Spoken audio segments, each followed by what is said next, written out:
guys, so I'm back with another video, actually two videos. So I'm gonna split this up into two different videos. So the first video is gonna be me kind of explaining lesson 1.3 or chapter 1 lesson 3 in the textbook that I'm working from, and then the second video is going to be some more examples from lesson 1.2 that came after I met with Dr. Pruda, my advisor. So this one is going to be the notes from lesson 1.3. I am foreseeing that it's going to be kind of long because this was sort of a long chapter, and in fact there's sort of one page that I haven't finished yet that will also be a part of that. So we are going to start just with we're just going to start at the beginning. So there's kind of two things that this chapter dealt with. So the first one is that it dealt a lot with understanding the numbers of solutions to things, and it gave some more rules for that. And then it started talking about matrix algebra and kind of giving sort of a lot of theorems and a lot of rules that it's clear that we're going to have to use throughout the rest of the chapter. So without further ado, I will start. So we're going to start by talking about something called the rank of a matrix. So the rank of a matrix, actually, this is a really bad marker, so not do that.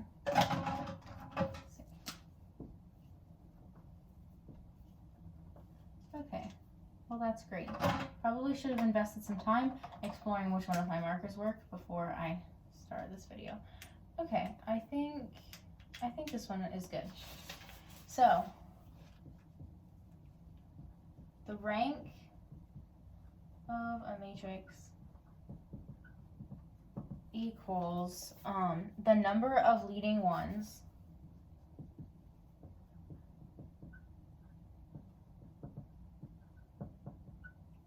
in the row reduced echelon form. So RREF, if you remember that from the last video, that's sort of when it's simplified all the way down. So if the row reduced echelon form is 1, 0, negative 1, 0, 1, 2, 0, 0, 0, here's our leading ones. So that means our rank is 2. One note that's really important is that we're still dealing with linear systems here, primarily.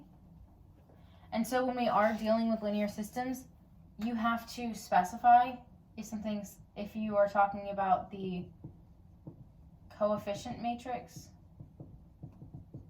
or the augmented matrix.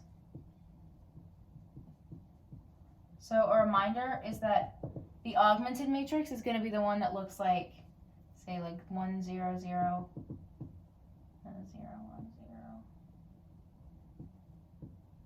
So that's the one where you've got this sort of little dotted line, and that is the solutions. Whereas a coefficient matrix is just going to be like this, where it's just the left side of the equation and not the right side. So because we're still dealing with linear systems here, we do have to specify which one we're talking about when we're talking about the rank. But then once we know this, we can move into kind of talking about rank in terms of figuring out the number of solutions of equations. So what I mean by that is we have a couple of laws coming here. So number one, if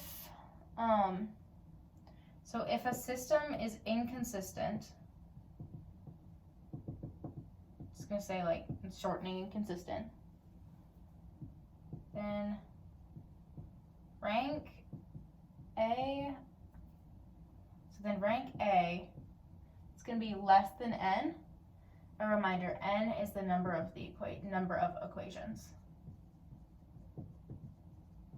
So let's kind of explore what that means.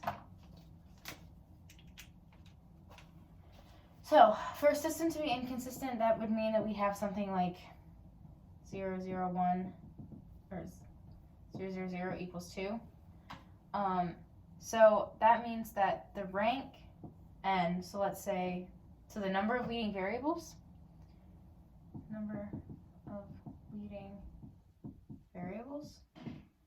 is less than the total number of equations. So let's see, what would be an example of that? If we've got 5 equations, but 4 leading variables, how would that, let's see, what would that look like? So we would have like 1,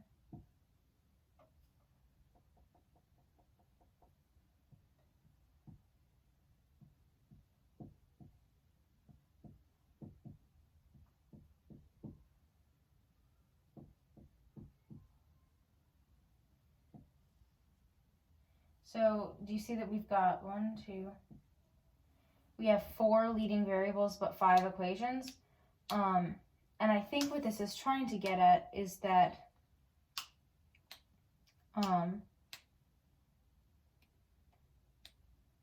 is that we only have 1 leading variable per row at most. So that means at least one of the rows has none. And when it has none, that means that it can have, for example, this. Now, of course, there's the possibility that we have this, or it's 0. And then it's just fine that means that it has, I believe that means that it has infinite solutions. But the point is that, like, note that it does not say that if this is true, then the system is inconsistent. It's saying that if the system is inconsistent, then this has to be true. That might sound a little confusing. I'm kind of like switching back around to some like geometry condition laws here. But, you know, if the system is inconsistent, then this has to be true. If this is true, then the system might be inconsistent.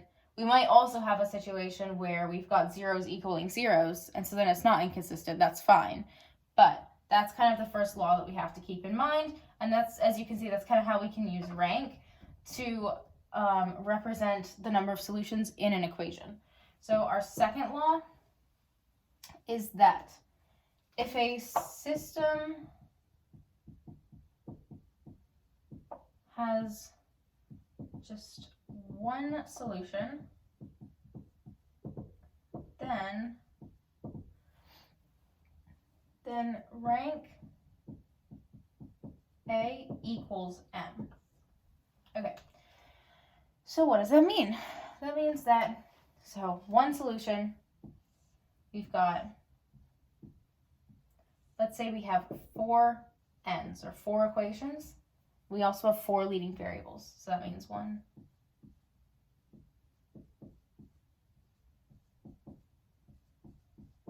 okay, so this makes sense because, you know, it's input output.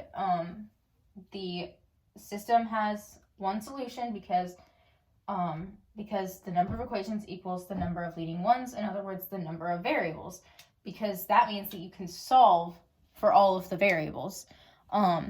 We definitely learned, you know, we definitely kind of saw this at play in the last equation, in the last video. So this shouldn't really come as a surprise, but this is kind of just a way that that rank can sort of represent this, as I said. So the final, let's see. So then the next law that we need to keep in mind is that the number of free variables equals the number of total variables minus the number of leading variables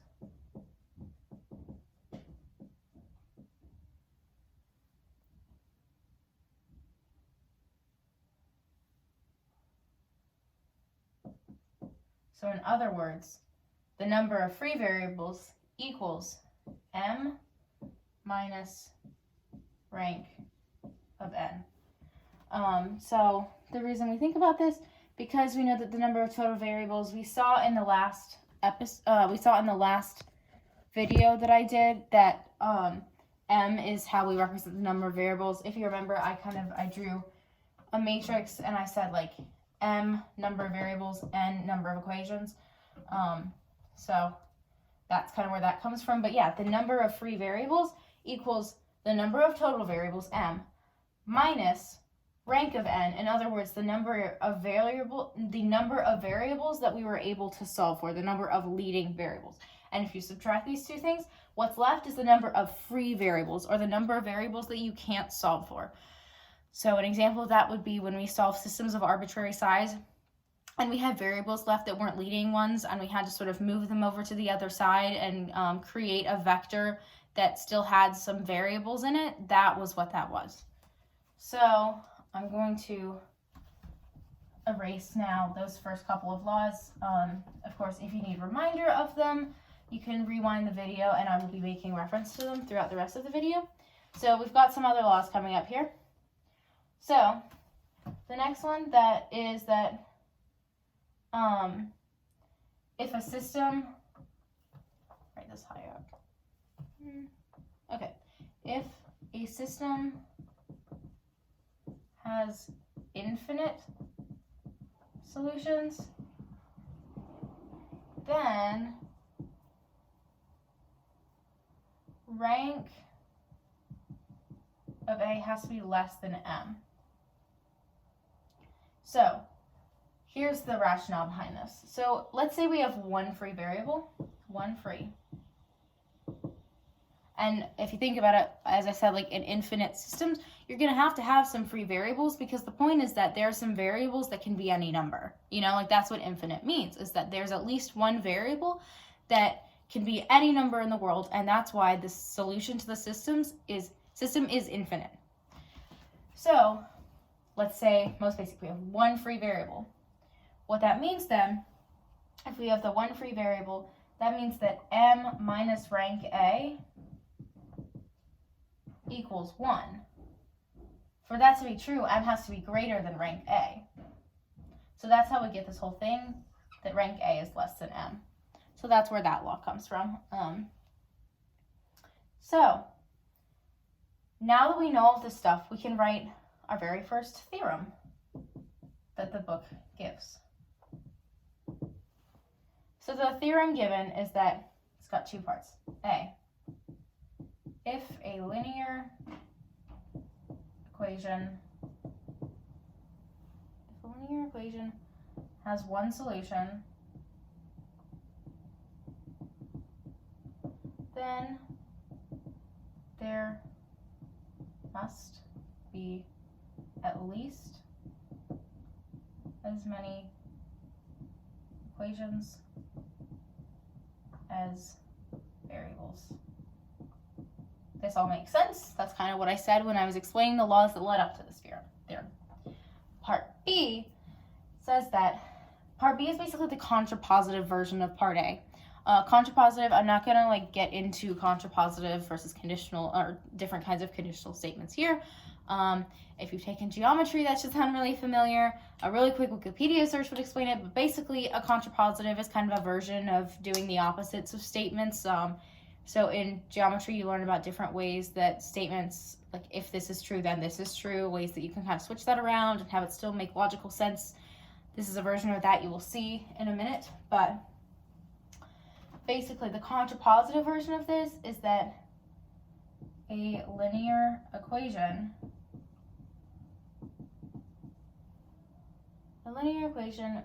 with fewer equations than unknowns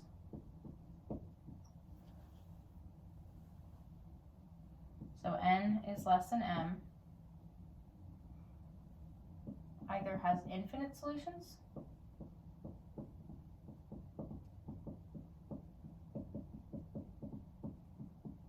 or none. Okay, so this makes a lot of logical sense because I basically just talked about it. For example, I talked about how when we gave the first law, which was that rank A is less than n, I said that that meant that if the system is inconsistent, then that has to be true. But I also said that it's possible that if this is true, the system could be infinite. That's what this is talking about. I kind of already explained that, but I'll sort of repeat it here. if you've got the number of leading variables being less than the number of equations, that means that you could end up with the last line of a system having 0, 0, 0, 1, 0, 0, 0, 0. So this 1 is just an example, but like you could have an equation where, you know, this side clearly cannot equal this side. So that would make the system inconsistent, and that is true. There are no leading variables in this part of the system, so that would satisfy this property here. But you also have, like, if the sides equal each other and there aren't any leading variables, then you have infinite solutions. So that's kind of where that comes from. But this is sort of our first theorem that sort of combines everything that we just talked about. And there's a really cool way that I really like that the book draws this, that I think makes it very clear how this works. And I'm gonna erase all this because I want to be able to use up the board to show this. I really like when the book draws things out in planes. I will talk about planes in video 2 because I talked about them a lot with Dr. Prudhomme and he cleared up a lot of concerns. But talking about like geometrically sort of representing things, I think is really cool. So if we've got, let's say we have 2 linear equations with 3 variables. Okay, so I will explain this later. And in fact, you will have already learned this because I'm going to put the other video first in posting. So watch that one first because this will explain it. But if you have a 3-variable equation, the solution space is in 2D. So if you've got like x plus y plus z equals 0, the solution space for this equation is in 2D, so in other words, in a plane. So that means if we have 2 equations where the solution spaces are both planes, we've got 2 planes, and we're trying to find where they meet up, okay? So we've got 2 different planes. I'm just going to sort of draw them as squares. So,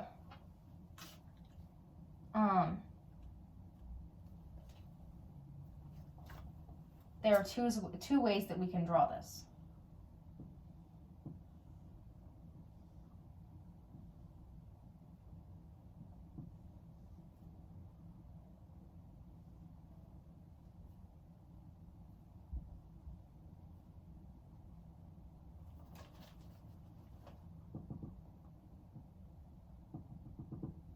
So this is way 1,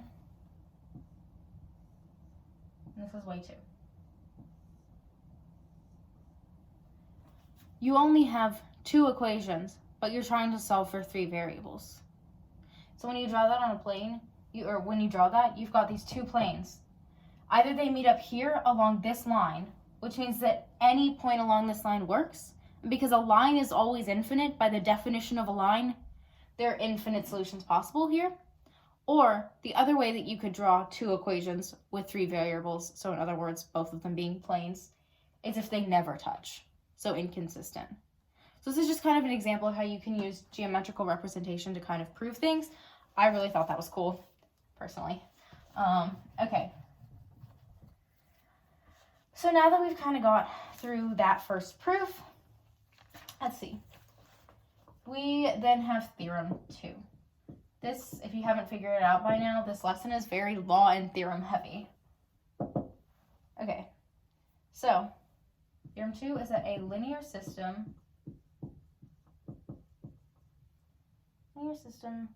of n equations in n variables has a unique solution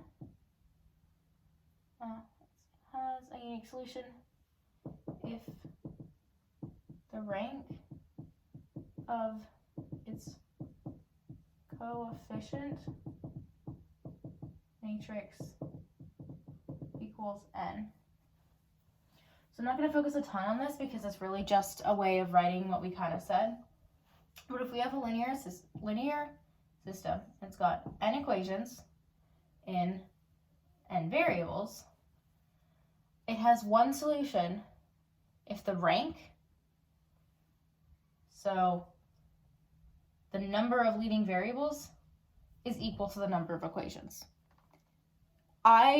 This is very simple. Like, this is kind of literally what we just said. I wanted to write it down just because the book wrote it out in these terms, but really I think it's kind of what we already said. I think it's kind of rhetorical at this point.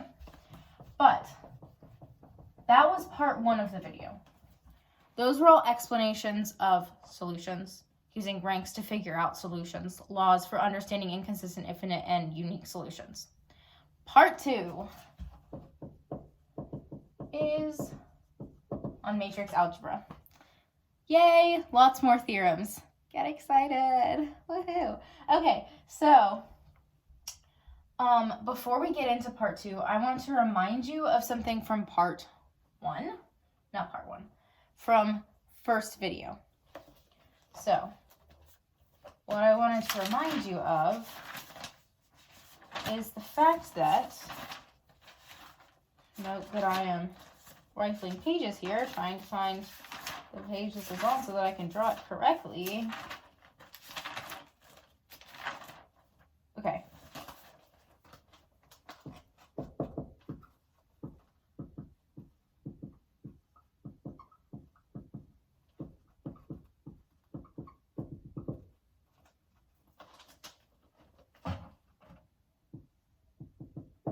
Okay, so here's what I wanted to remind you of. When we first wrote out a matrix, we wrote it out like this. So let's take this as an example.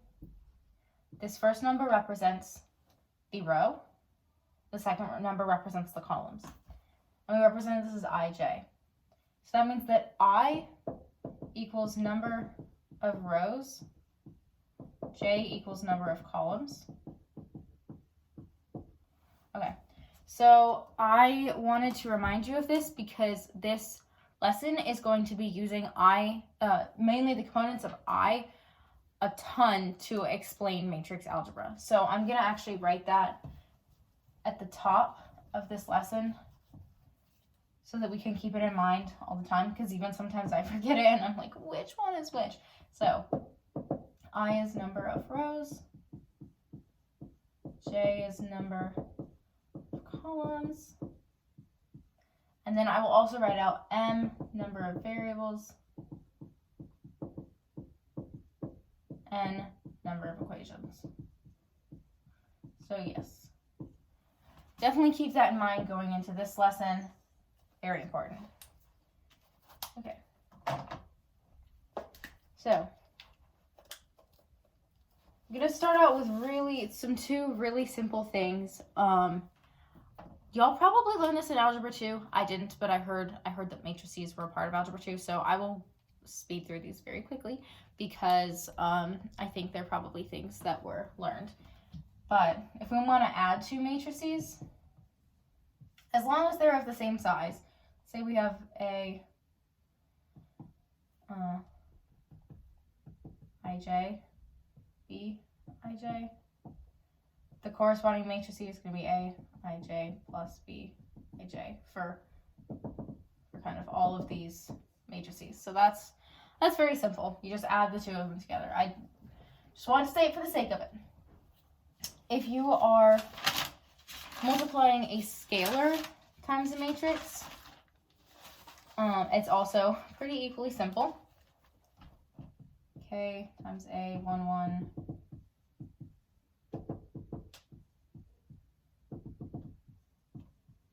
Also note, this is a way that they draw a generic matrix a lot, so get used to that. But the new answer is, oh my god, surprise, shocker, K times A, 1, 1. K, A, 1, M.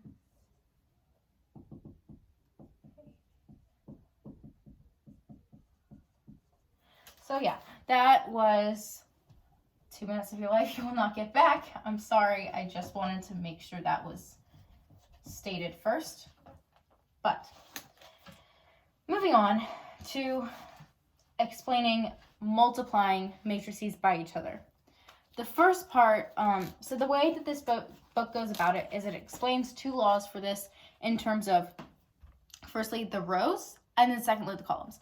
So our first theorem for this lesson is going to be in terms of the rows. So theorem 3. The product A of vector x, and if you remember, this is how we represented vectors in video 1, like actual video 1. So the product A of vector x in terms of rows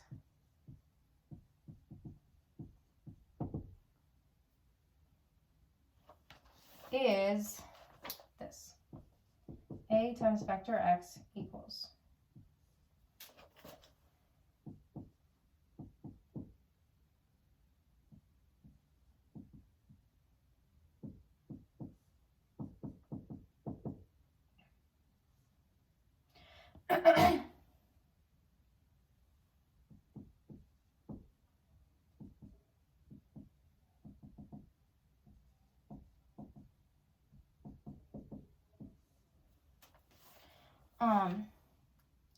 and so that's how you multiply them. So you take, so you multiply the vectors together. And I'll show an example of that because I know that's kind of hard to visualize in this way. But the other way that the book said this, so in other words, the ith component of ax is the dot product of the ith row of A with x. This is where i's come in handy. First of all, dot product. I mentioned it in the other video. If you forgot, the dot product is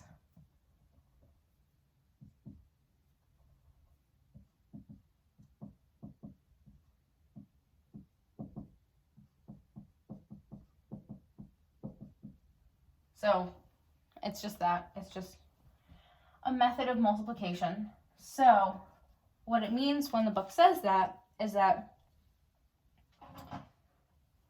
x row of this equation here is the dot product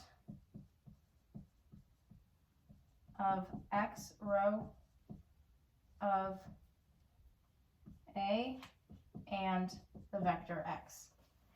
So you see we've got ith row of A times vector x. So that's just kind of the way they talk about it. So this is when we're talking about rows. Rows right here, as we can see. I will give a really quick example of this before I move on to explaining this theorem in terms of columns. Because there's one thing that we really need to keep in mind here. So if we've got 1, 2, 3, 1, 0, -1 times 3, 1, 2. Okay, here's our A, here's our vector x. The number of columns of matrix A has to equal the number of components of vector x. So, what I mean by this, and the way that the book writes this, which I think is very helpful, we have A times vector x, n times m times 1. Okay, so remember n is our number of equations, m is our number of variables. So in other words, another way to think of m is the number of columns, right? Because we organize variables in columns. So number of equations, so number of rows here, number of columns. The number of columns of A has to equal the number of components, so the actual number of numbers of x, to be able to actually solve this equation. We can see how this works. We've got 3 columns and 3 different, 1, 2, 3 different components of x. So we can add these two together. And if we're going to use the theorem that we were given, we've got 1 times 3 plus 2 times 1 plus 3 times 2. Because we multiplied, so 1, 2, 3 is the actual vector of row I, of row 1 of A, and we use the dot product method with the vector x. Then for the second row, we would just do 1 times 3 plus 0 times 1 plus negative 1 times 2. So you can see how that works. I'm going to move on now to theorem number 4.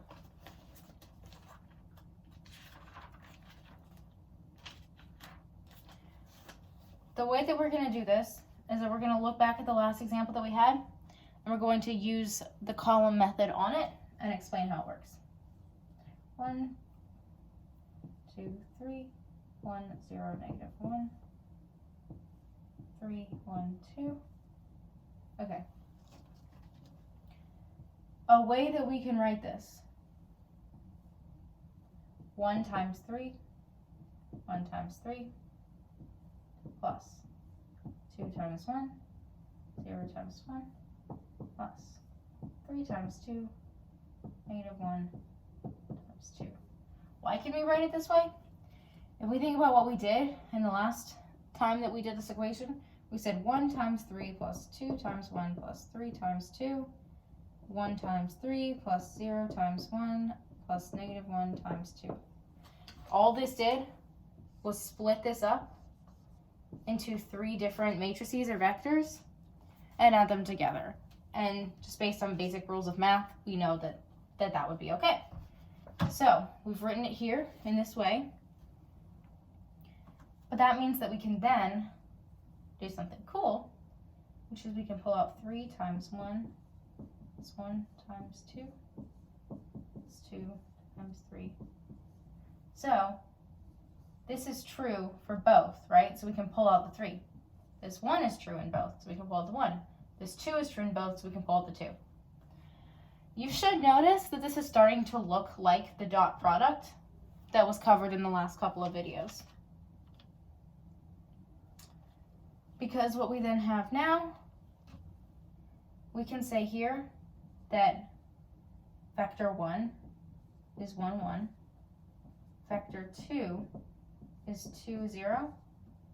And vector 3 is 3, negative 1. So, I'm going to erase this. Please go back if you get confused so that you can actually see the actual problem. But once we've seen that at play, here's what we know. In other words, as I said, vector 1 equals, I'm going to write this part again because it's actually important, vector 2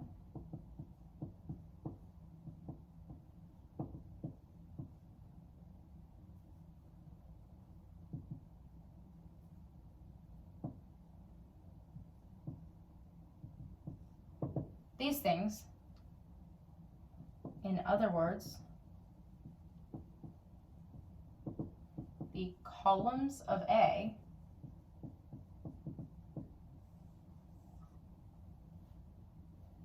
plus the scalars x1, x2 equals 1, and x3 equals 2. In other words, the components of x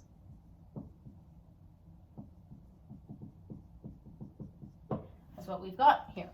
We've got our x1, x2, x3 scalars, v1, v2, v3 vectors based on the columns and the components. So we can say that if we have A times vector x in terms of columns, so this would be our v1, v2, v3 times x1, x2, x3 equals x1 times v1 plus x2 times v2 plus x3 times v3. What is this? It's the dot product. So when we're using columns, we can actually solve these matrix product equations by doing the dot product if we're going to follow based on the columns of matrix A. So all of this leads us to our next theorem, which is just kind of similar to the other ones. It's sort of a summary or a better way of writing all the work that we just did. So, theorem. I don't know why I keep writing theorem out on the board, because I literally just said I was going to write one, but okay. So, the theorem is, if column vectors of an n times m matrix A equal V1 through Vm, and this vector x equals a vector in this space, so the solution space of n with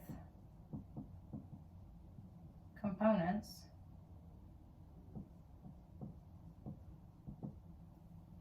then A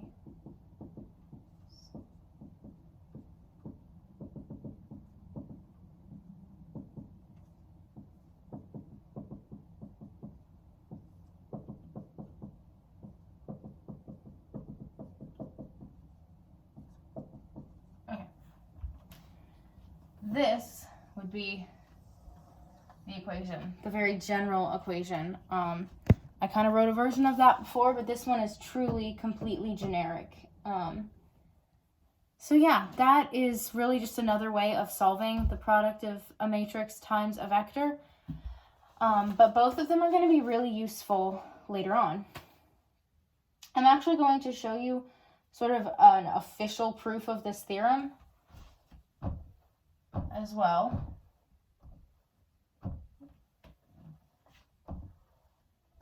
Because what I did before was really just an example, kind of showing how it's true, but I'm going to show you the official proof.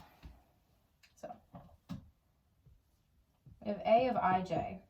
Told you that would come back. This line right here is W, the vector W. This is the vector Wn, just based on the rows.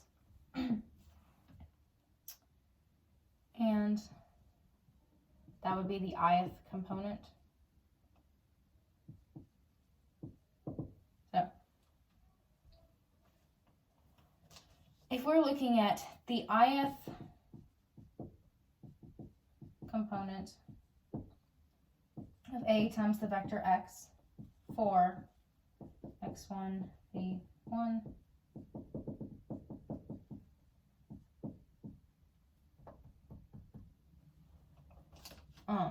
here's what we can do.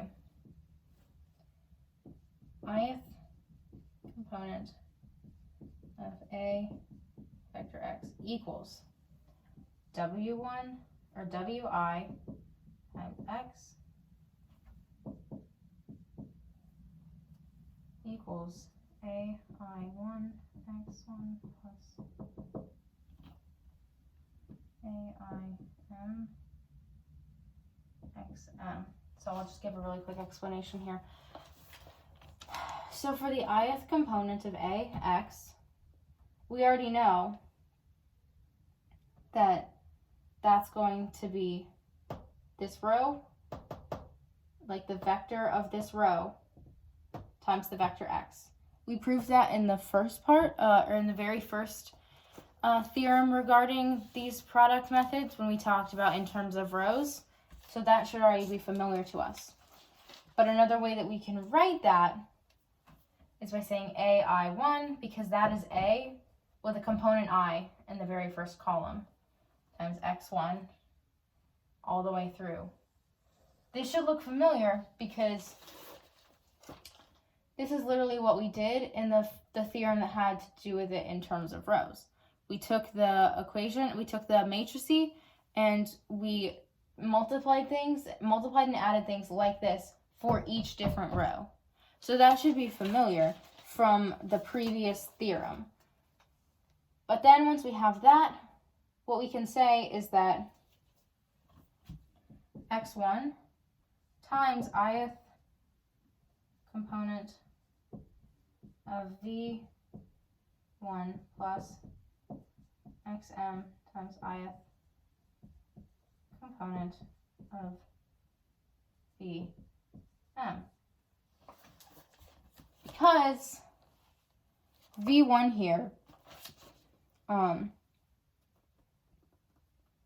wait a minute, give me a second.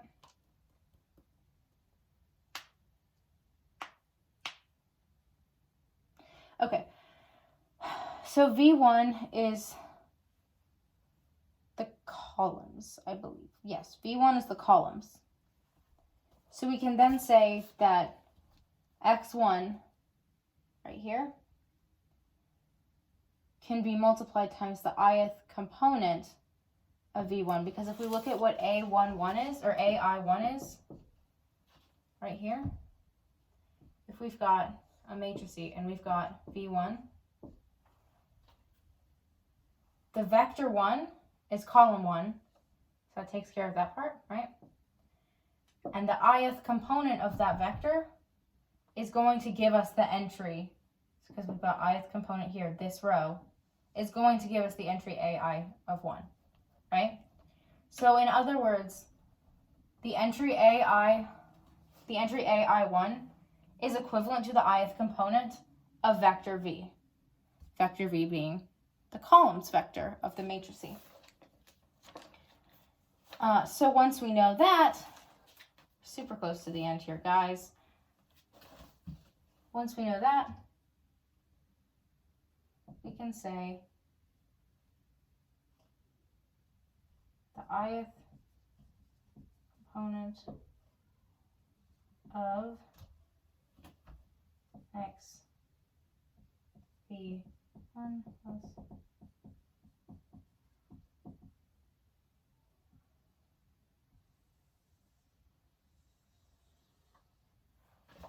so, in other words, if we have the ith component, or like the same row, we have a specific row of the x vector times the specific row of that same matrix A column vector, we can multiply those together and just do the dot product equation.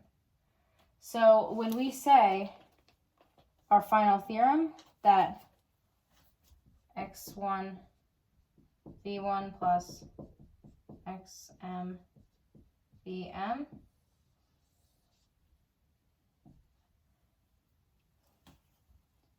vector 1 is the first column, but when we're actually multiplying this out, say we've got x1 times, let's say the column is 3, 1, 2. You're still going to be multiplying x1 times these different I entries. In other words, these different row entries, right? Those are still going to get multiplied and added together. So in other words, it's really just a different way of multiplying and adding the same things. But yeah, that's kind of a proof explaining that. I personally think it already makes a lot of sense without the proof. I think the proof can kind of just confuse things a little bit. So if that made absolutely no sense to you, I don't think it really matters, because I think we can just sort of think logically and say that this makes sense, that you could represent and you can solve matrix A times vector X in these two different ways, and both of them work. But yes, that is that theorem. Now, we have used dot product. Oh, I just got logged out of my computer.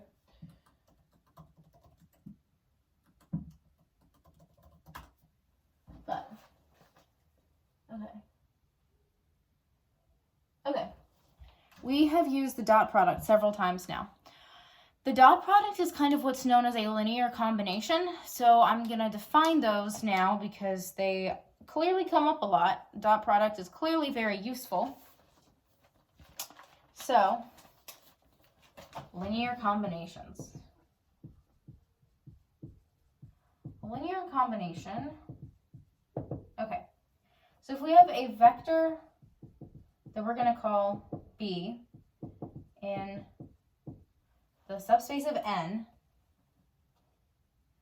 it's a linear combination equals linear combination. I'm going to say LC for linear combination of the vectors v1 through vm in subspace n if and only if there exist scalars x1 through xm such that vector b equals x1 times vector 1 plus xm times vector m. Okay, so here's how I'm going to show an example of what this really means, because I think a lot of you are thinking, we've already talked about this a lot. This is a basic format that we've seen a lot. What does this mean? So, when trying to determine if something is a linear combination, I'm going to use an example that the book gave, which is the vector b equals 1, 1, 1 and LC, linear combination, of the vectors 1, 2, 3 and 4, 5, 6. Okay. So here's what we have to do. 1, 1, 1 equals x times 1, 2, 3 plus, well actually, so x1, x2 times 4, 5, 6. Yes, okay. Here's what we have to figure out. To have something be a linear equation, there's got to be two scalars that when thrown into this equation still give you this vector. So we have to figure out if there are numbers x1 and x2 that make this equation true. And if there aren't, then it cannot properly be called a linear combination. So it's really easy to figure this out because you just make it into a system of equations. You can just say, you can make it into a matrix. 1, 4, 1, 0, -3, -1, 0, -6, 2. Wait, no, that's not correct. Sorry. 1, 4, 1, 2, 5, 1, 3, 6, 1. And then you would just solve this matrix. You would just solve for the two leading variables here. And you would just figure out if there is an x and a y, or an x1 and an x2 that makes all this true. I'm not going to go through it because I think you probably figured out pretty quickly how to solve these systems of equations, how to use that Gauss-Jordan elimination that we talked about, because it's pretty intuitive. But you would just solve this equation. And for this particular example, you do get a consistent equation. You get an equation that has one actual solution, or that has a unique solution. So that means that would be a linear combination because it fulfills the requirements of a linear combination. So that's kind of the point of this, this definition is you can determine if something's a linear combination. I'm going to give you 2 more rules, and then we're going to kind of recap.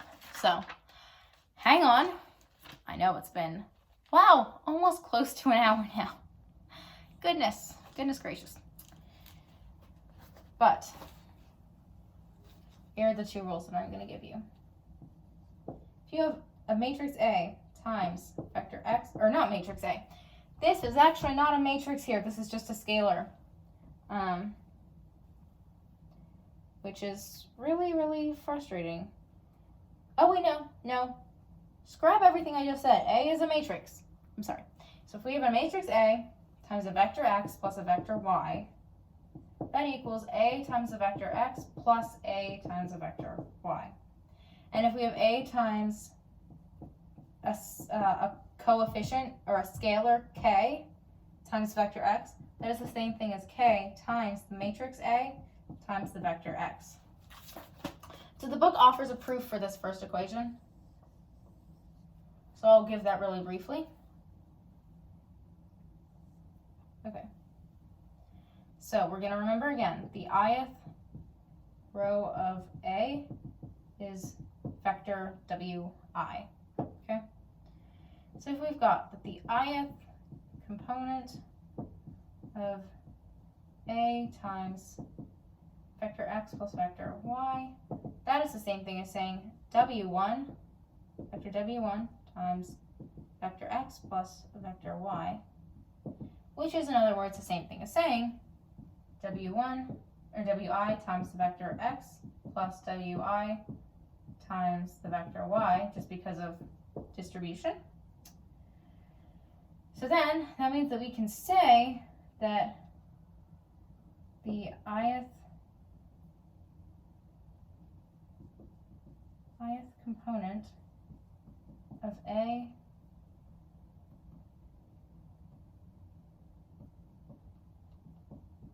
x plus the ith component of AY. So remember, ith component, another way of saying W1 or WI. So we're just writing this in a different way. We've got, so the ith component of A equal to saying vector WI. So we've got that times x like here, and that times y like here. And finally, we can say that is, in other words, the ith component of A times vector x plus A times vector y. Because just based on kind of basic rules of addition and commutativity, we know that if we add these two things together, it's going to be the same thing as saying this, where you'd have to distribute this to this. So if we know that's true, then we know that this is true. That the matrix A times the component of x, or times the vector of x, plus the matrix A times the vector of y is equal to this. So that's kind of a little proof there to go along with that.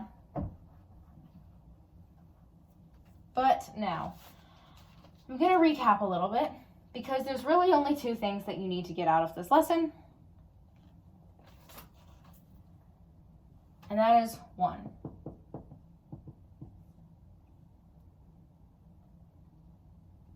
Actually, three things, my bad.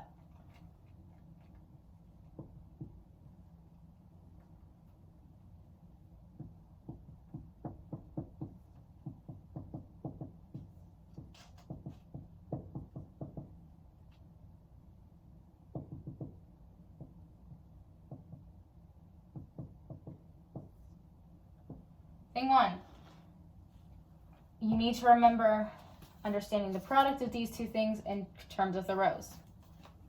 Most important thing. Number two most important thing.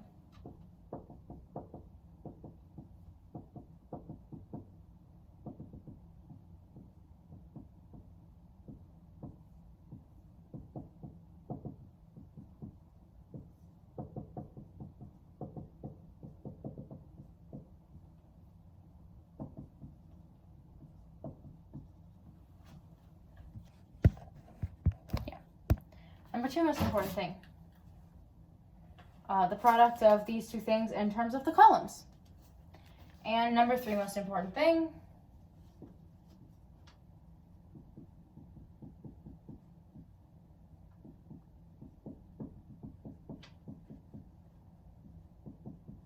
Linear combinations.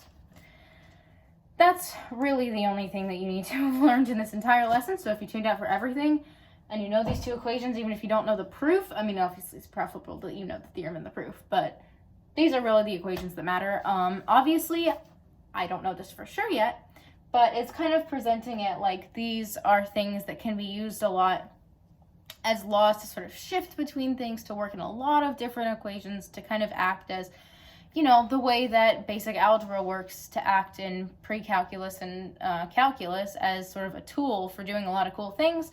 These seem like the basics of linear algebra that act as tools for doing really cool things. So if you lived through that lesson, then that means that, yay, cool things on the way.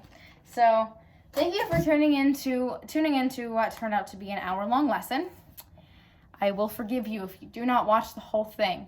So, thank you so much. As always, see you next week.